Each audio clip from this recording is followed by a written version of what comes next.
Dear attendees, now follows another panel discussion with the title "The Devil is in the Detail." It will deal with the automatical extraction of relevance from your document and email system management with artificial intelligence. I'm happy to welcome our panelists, Jason Petrucci, Stephen Murphy, Peter Wallqvist, and Ralf Kaiser, and of course our moderator, HengelerMueller. Thank you. So good morning, everybody. In the next 45 minutes we will talk exactly about this, but this is a very wide range. Some say DMS and email management is an old hat.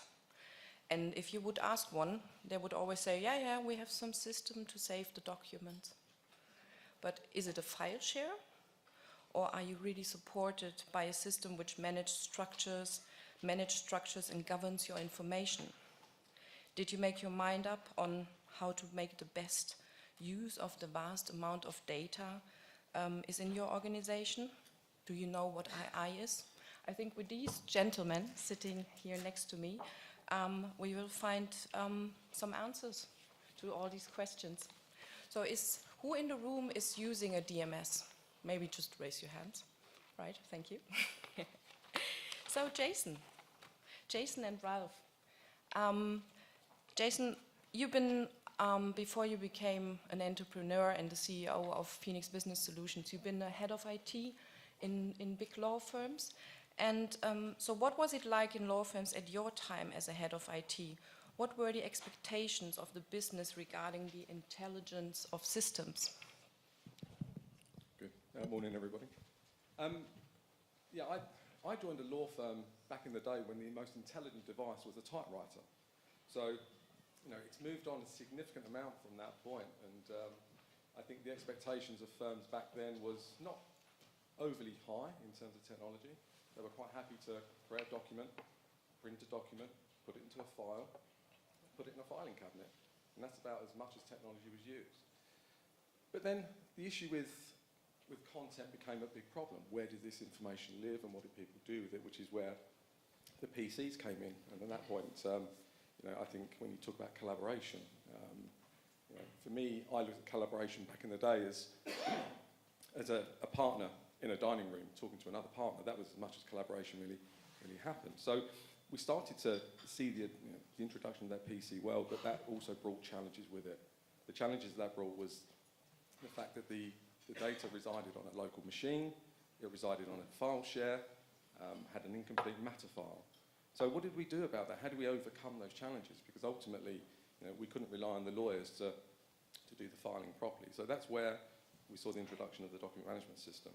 And for me, the document management system changed the way that law firms operated.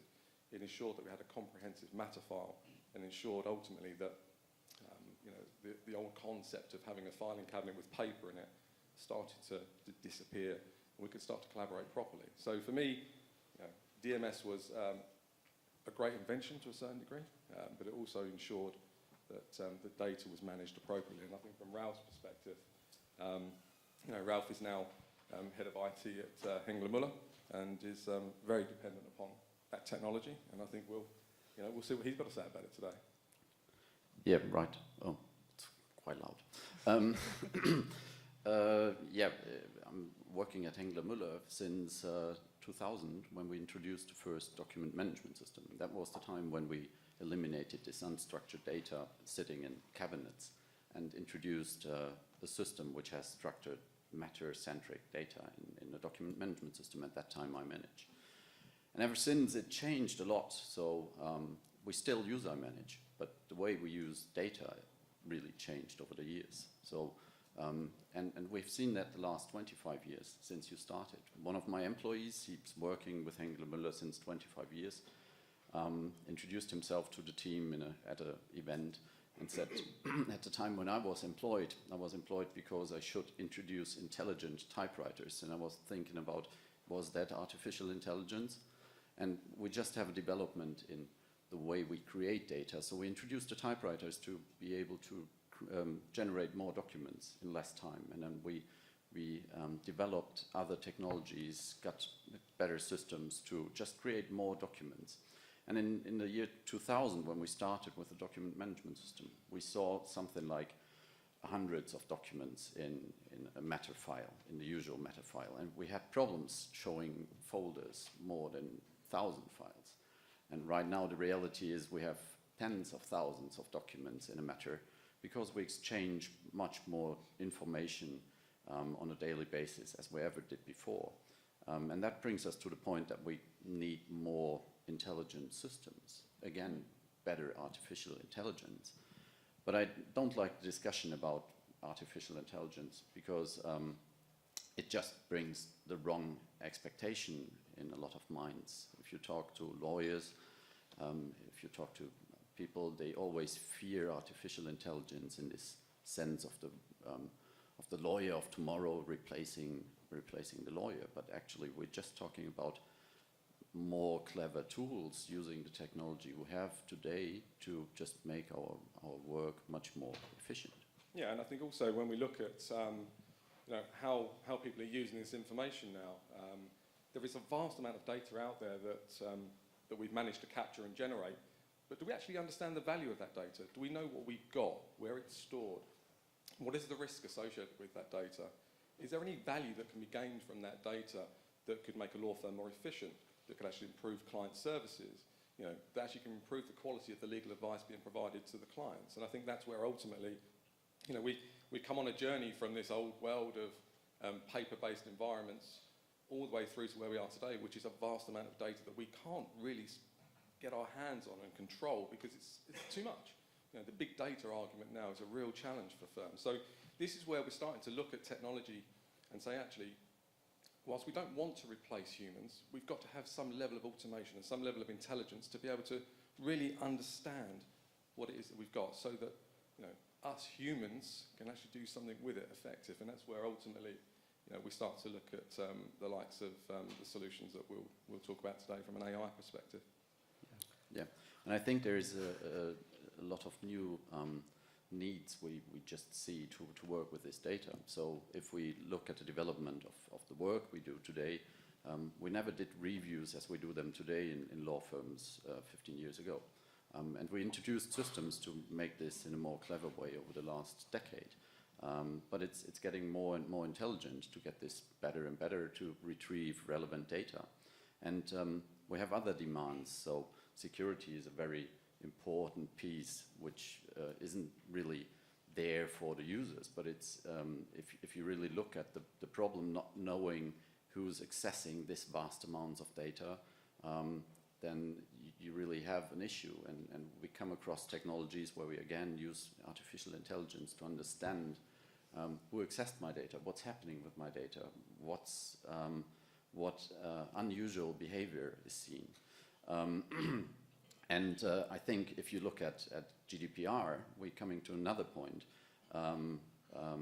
just having the need to understand what's sitting in our information. If someone asks for his personal data, it's getting problematic. So we have, law firms always had structured information, and we still have it structured.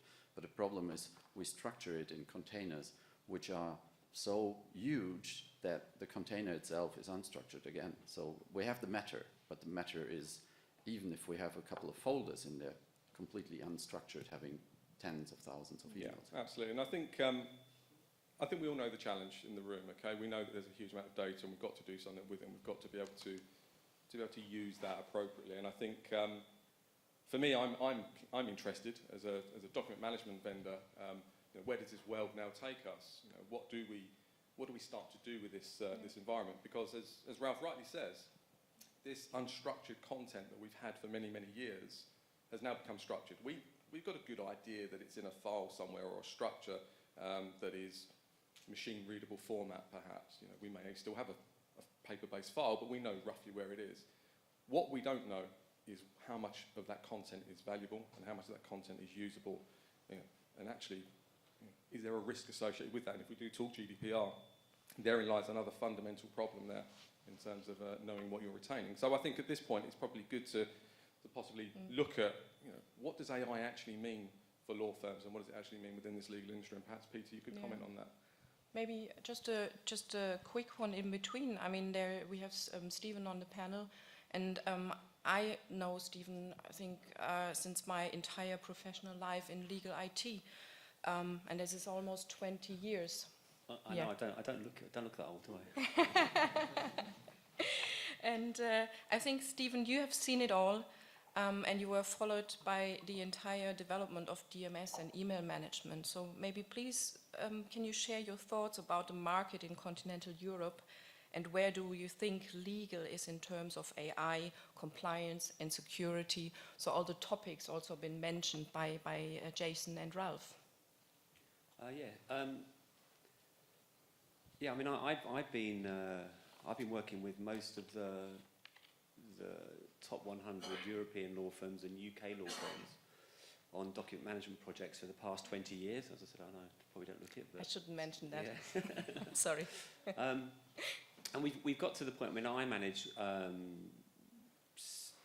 we had a show of hands here who actually had a document management system, and I think I probably saw about half the room. I mean, in terms of the top 100 European firms, so not the UK firms, 73 of them have IManage. But there's still 23 that don't. Of that 23, I think about 6 have another system. But that's still 20 large law firms that don't have a document management system. And I just think, what are they doing? How are they managing their documents and emails? When we started with document management, it was just simply managing documents, and then emails came along, and a massive explosion of emails, to the point where lawyers are sending and receiving 200-300 emails a day, and that's really where all the advice is in and all the documents are held in the emails. So our clients, Ralph's been using a document management system for 17 years, so there's 17 years of information or more, because they probably imported information into the document management system. And that's like it's a treasure. It's a treasure of information that can be mined.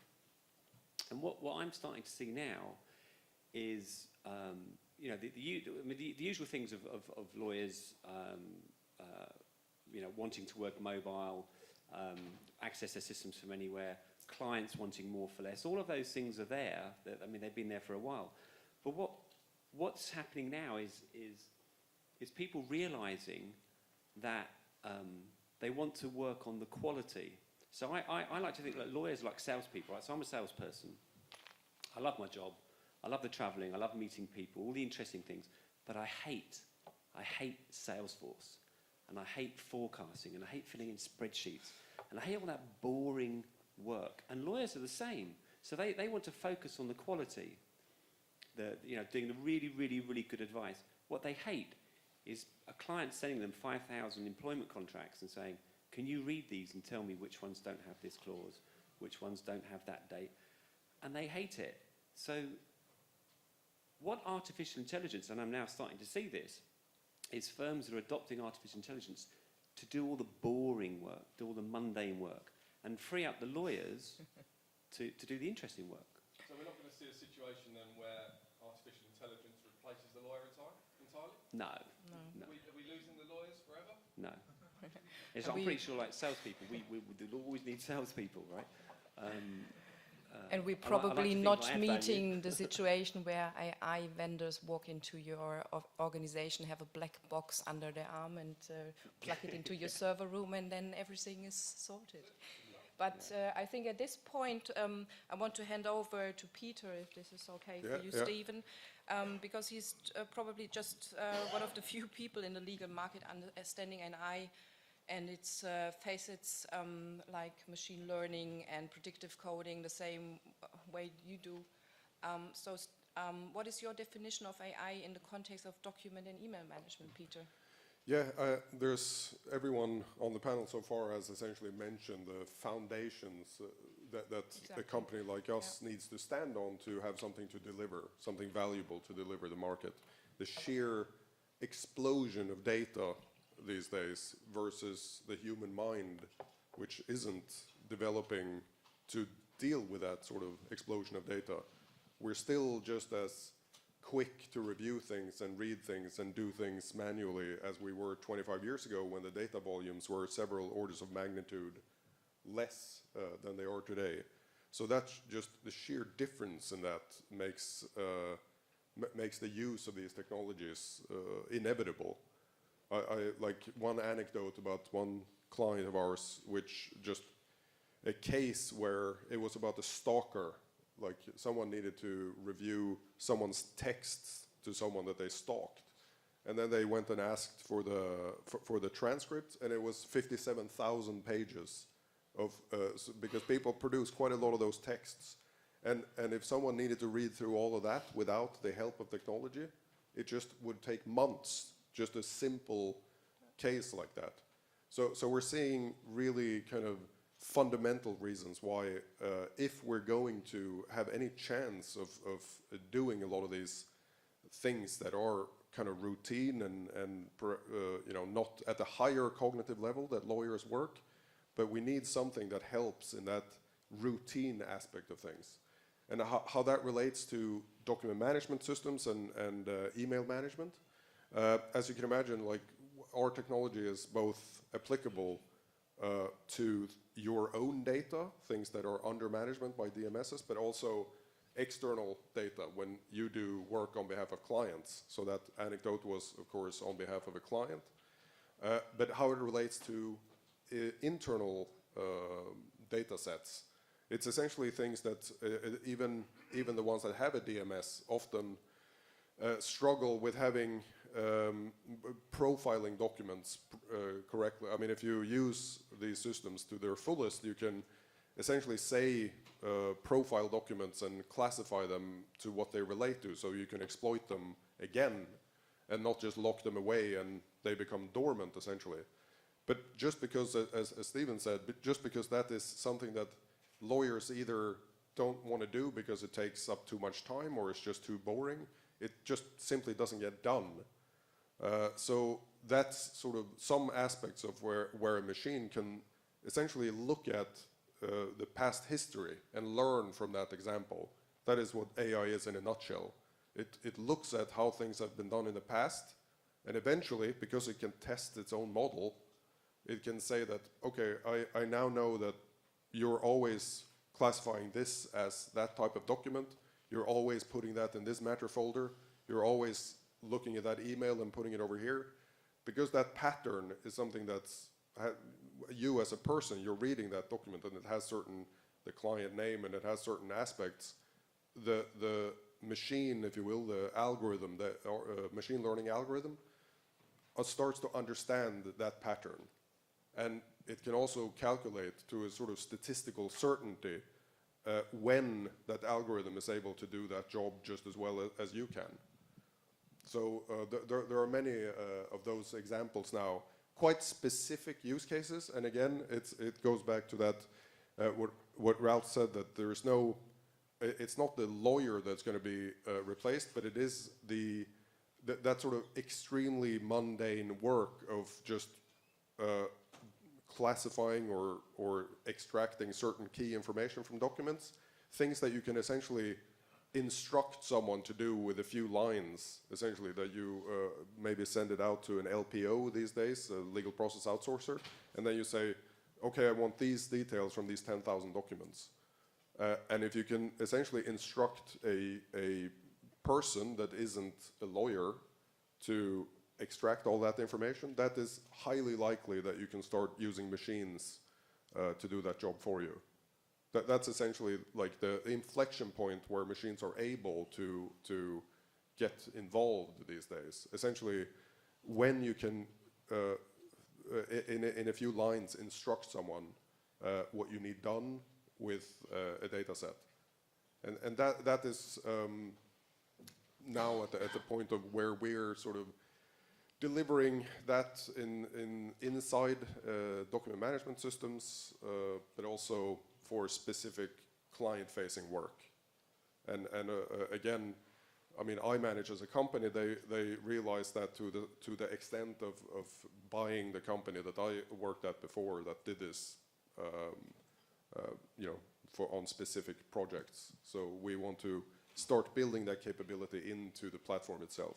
Yeah, and I think if we sort of not focus as much, I guess, on the DMS element, but if we look at artificial intelligence and what it can actually do outside of the document management side of things, we look at user behaviours within firms, and not just within law firms, but within business in general.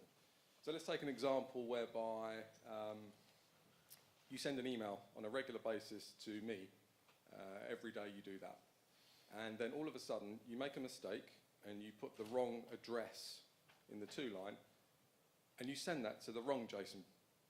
It's Jason at Microsoft as opposed to Jason at Phoenix. And all of a sudden, that data's gone.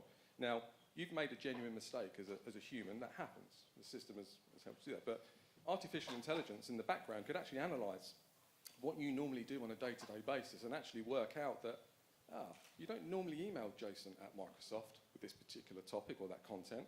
You actually email Jason at Phoenix. And it can actually prompt you and say, did you really want to do that?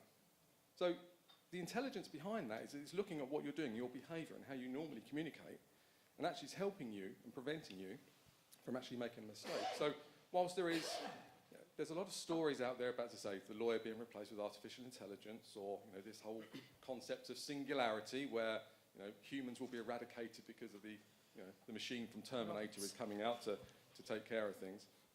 It's not as good as that just yet, but there are practical applications of AI that we see in everyday uses that are starting to not only enable people to actually operate in their business life, but also to prevent issues such as that, and inadvertent issues, because we all make mistakes, but if we can have some help, and if it's artificial intelligence that does that for us, then so be it. But, Peter's seen a lot of things, and I'm sure Ralph's got some examples of that as well. Yeah, right, I have, but I just want to mention that I struggle with AI, as we always talk about being legal technology. Yep. So AI is everywhere in the world, and we're just adopting something that's used in very many cases. So in the technical part, looking at security, we are quite familiar with having artificial intelligence, recognizing behavior really, and monitoring things happening.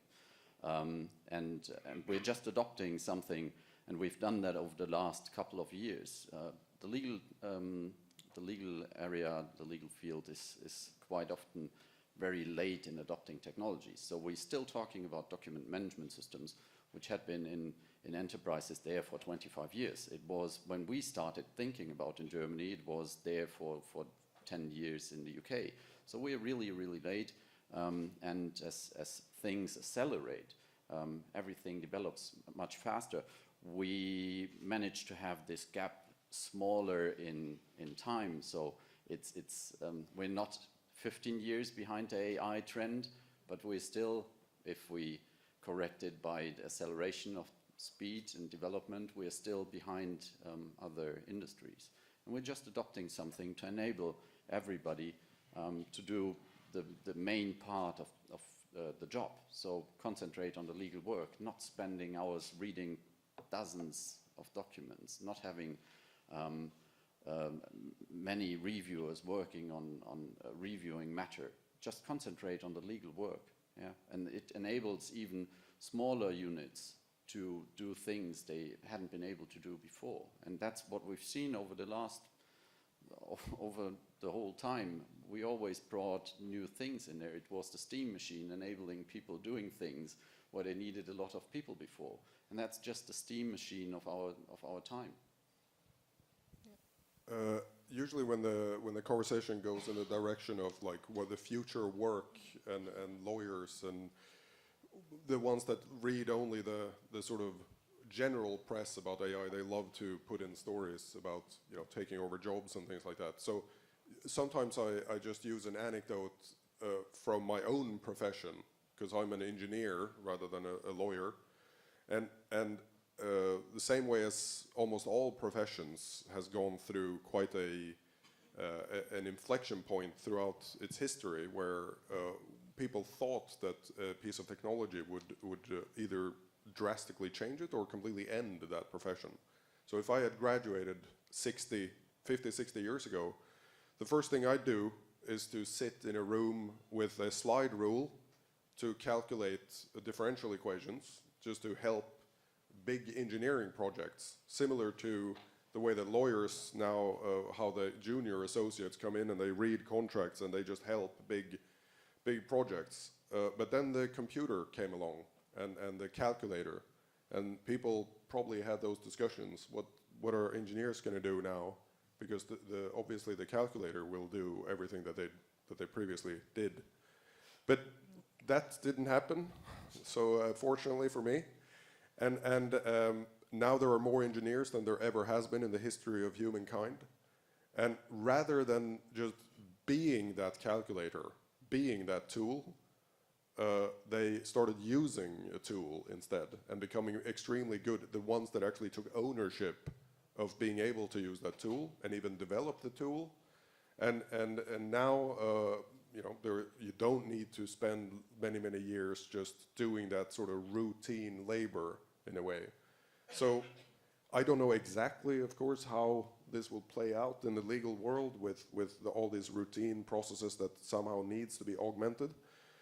But I think in the medium to long term, it's obvious that just starting to be able to use these tools rather than being them is the future for how to train junior lawyers and so on. And the big clients that we have that have used our technology now for a couple of years, the likes of Linklaters and so on, they're starting to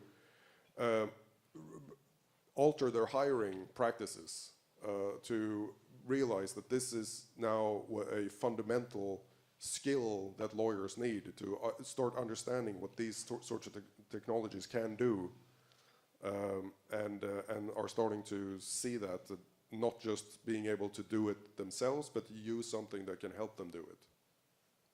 I think you just touched on Peter, a good point there is that the law firms are starting to use this technology, but the ones that are not, I believe, are actually going to fall behind, because what's going to happen is the law firm's clients are actually going to start using this technology. And why go to a law firm with your 5,000 employment contracts to say to the law firm, can you please review this and sort this out? The client can actually buy the tool themselves and do it. And we're starting to see that, the actual clients getting these artificial intelligence tools themselves and doing the work. And that, so law firms will have to step up their game to compete with that. Yeah, it's a very interesting. Why we were very fortunate to be based in the UK. Actually, like as a company, we started about 8 years ago, and in the UK, they from a regulatory point of view, they started putting a bit more pressure on law firms to become more efficient. Like they had this alternate business structures and so on that they made other types of companies be able to practice law. So everyone was concerned about what was called Tesco law at the time, but that didn't really happen. But more the likes of EY and those types of companies started legal practices. So that sort of drive for efficiency we took advantage of.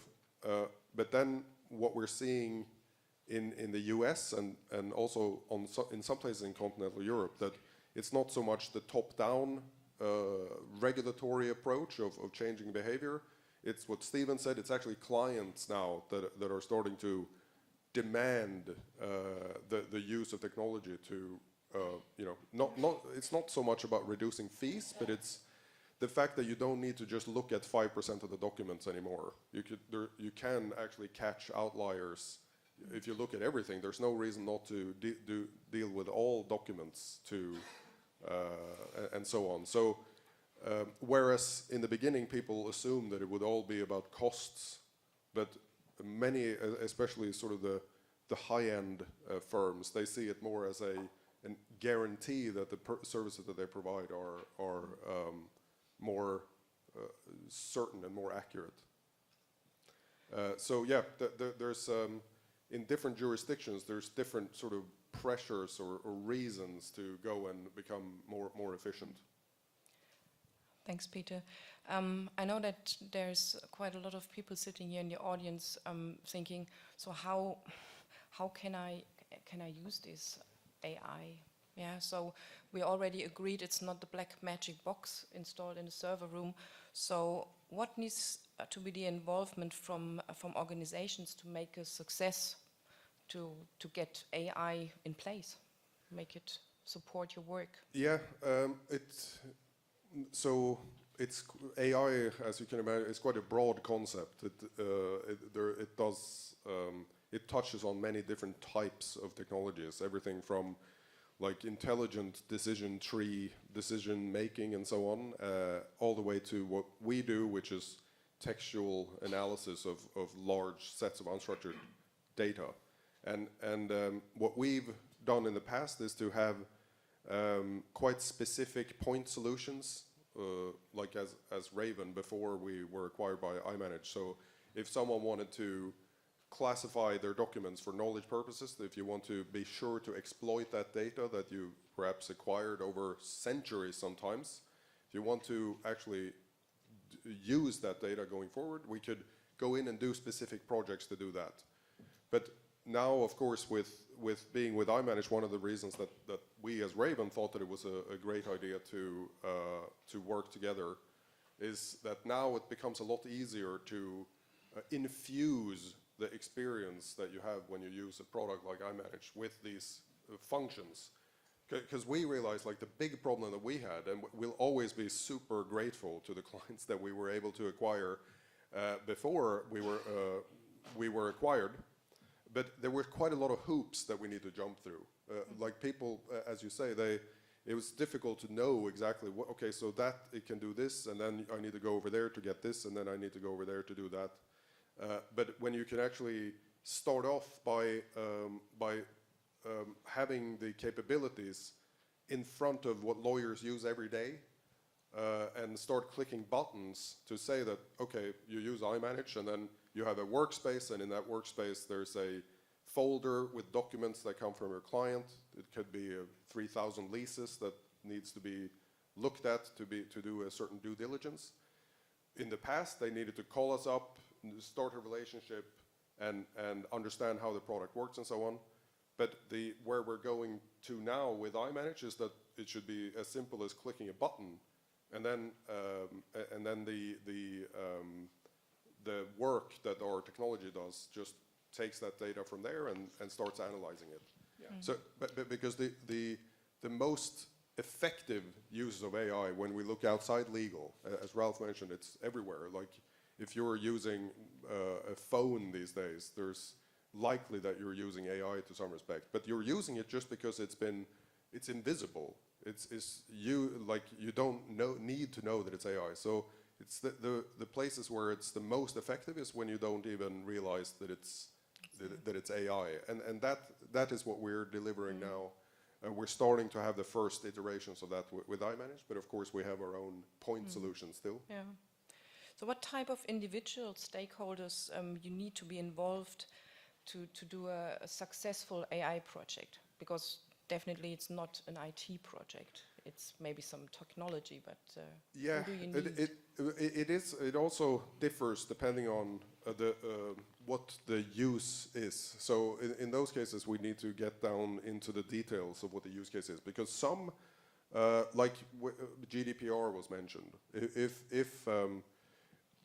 if we use our technology to go through a document set, be it an IManage or any other system where you may have documents, and then picking out personal details and understanding what constitutes personal data, the stakeholder there is usually some compliance officer or someone that's responsible for that.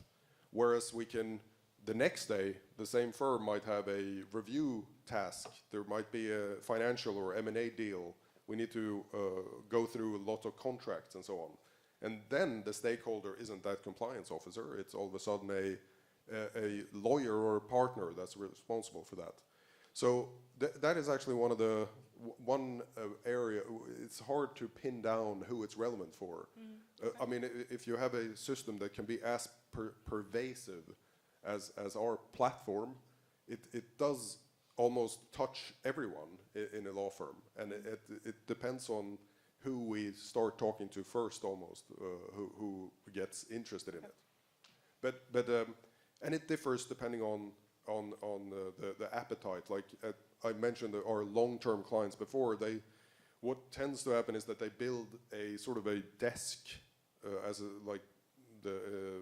using the term from the financial services, or like a department, if you will, of capability. So other lines of practice areas inside that firm can go inside their own company and talk to them. And they are a mixture of lawyers and technical staff. Yeah.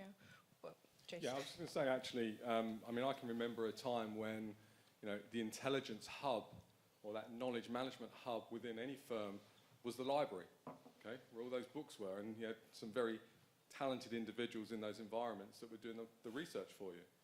Today, you know, if I have to proactively go and do that research and I have to try and find the answers, it's a bit tedious, it's a bit boring, it's a bit, you know, do I really want to be doing that? If I've got AI as part of my environment and it's actually sort of interacting with me as I work and it's prompting those things and saying, actually, you know, these are the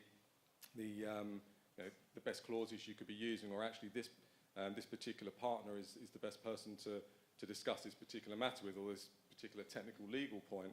You know, I'm not actually having to do anything more than I do on a day-to-day basis, but the value that I'm getting out of the information that I have, the support that I'm getting from the intelligent agent within the system is invaluable. You know, and that's the bit now where I think, you know, it needs to be a part of everyday life. And I think if you try and add technology into a process or into an environment, which means you have to change your behaviour, then you possibly need to question, are we putting technology in the right place? It shouldn't be inhibiting you from doing your day-to-day job. It should be helping you and enabling you. And that's where I think AI ultimately will start to add value to all firms. Thank you.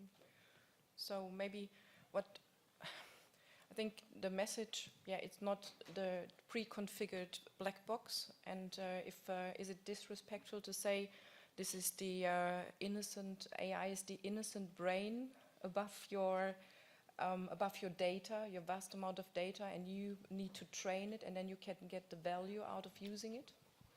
Yeah, it depends. I mean, there are some very specific uses of the technology where you can come and have a very pre-packaged solution. Like in the financial services these days, everyone has to repaper their OTC trading agreements. I mean, if you're not in this world, it sounds incredibly specific, but it is a massive problem for financial services and the law firms that we serve that help them. So if you need to review ISDA agreements, as they're called, and their associated contracts, we could just deliver a solution that does that immediately. And also, like if you have an M&A deal and you need to extract certain provisions that are usually interesting for those deals, we have that out of the box. But when it comes to dealing with your data, of course we tend to want to adjust those models of what type of information you're interested in and what classes you want to deal with based on your data. So in those cases, we want to make it as easy as possible, but it's important that that black box, as you say, that it adjusts to your data set. Thanks a lot. So if we actually go back to the topic of this particular discussion, which is the devil's in the detail, have a think about your environments and what you're responsible for and what you're actually generating every day. And try and work out, how do you get to the detail? How do you actually know that content, and how do you know what you're going to end up doing with it? Think about as Ralf was talking about, 17 years he's had a document management system in place. Do you think the matter partner or the lawyer themselves can remember what they did 17 years ago? I can't remember what I did 17 minutes ago, let alone 17 years ago. So, that's the kind of thought process that you need to be having. It's that, what value can you actually extract? What risk can you mitigate? And ultimately, how can you make your firms more efficient? And all of this is really about ensuring that the clients are being served well and that the quality of the legal advice and services that are being put forward to the clients, is truly valuable. And I think that ultimately is where I see technology adding value, and AI is most definitely a part of that moving forward. So, yeah. Thank you very much to the panel, but I mean, we still have 5 minutes left, so you're free to ask some questions. I can just come around. It's working. So if you have some questions, the experts are here But, and this is the advertising slot. We are at stand 23, and you can still talk to Peter, and we also can do demos, but this is now the finish of the advertising slot. So, no questions left. Very good, guys. Thanks a lot. I have a question. Is anyone in the audience actually using artificial intelligence software at the moment? Couple, okay. 2, 3, interesting, good. What are you using it for, may I ask? Kira and Leverton for extracting data on contracts. Yep. And we could not actually call Neota KI, but to get all the data combined, we use Neota. And what drove that decision from a business standpoint? What is the rationale behind making that investment? Well, first off, being able to do things you couldn't do in the past. And so alternative would have been hire half of India. Yes. It's probably not very efficient. Yeah. Yeah. So we can do mandates we couldn't do in the past. Yeah. So it's that efficiency drive. It's that big data volume issue that you have to deal with, and to actually bring that down to a manageable time period when you can drive efficiency through the business, reduce cost. So there's a practical application for using AI. There was somebody else at the back there that's using AI. I saw their hands up.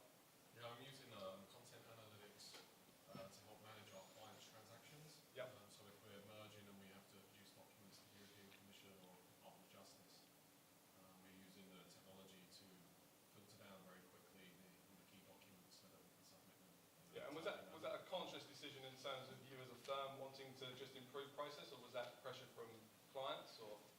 Both. Yeah, yeah. You generally find that a lot of these changes, a lot of these efficiency drivers are coming from pressure from clients. And in the US, the Association of Corporate Counsel have actually now put a mandate together for American firms, and the expectation is that you will have the use of artificial intelligence in certain applications. You will have cybersecurity in place.